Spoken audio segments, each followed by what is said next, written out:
நண்பர்களே வணக்கம். நான் உங்கள் துரைவதுமான பேசுகிறேன். பாருங்களேன் எவ்வளோ இயற்கை.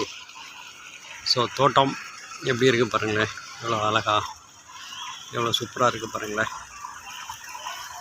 ஸோ ரொம்ப நல்லா இருக்குது. இங்கே பாருங்களேன், இதுதான் இது கிணறு.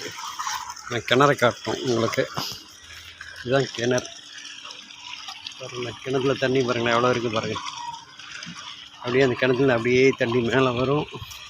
மேலே வந்து அப்படியே தொட்டி, அப்படியே தொட்டியில் தண்ணி அப்படியே விழுகுது. தொட்டிலேருந்து அப்படியே தண்ணி பாருங்களேன், இங்கேருந்து அப்படியே வருது பாருங்கள். இந்த வழியாக அப்படியே வெளியே வருது பாருங்கள். எஸ், வெளியே வந்து அப்படியே இந்த வழியில் அப்படியே போகுது. அப்படியே போய் அங்கெல்லாம் தண்ணியாக போய்ட்டு. ஸோ எவ்வளோ சூப்பராக இருக்குது பாருங்கள் நண்பர்களே. ஸோ இதை நான் பார்த்தேன், உங்களுக்கு நான் காட்டணும்னு நினச்சேன். ஸோ அதுக்கான வீடியோ தான் நண்பர்களே. ஓகே, பாய், தேங்க்யூ.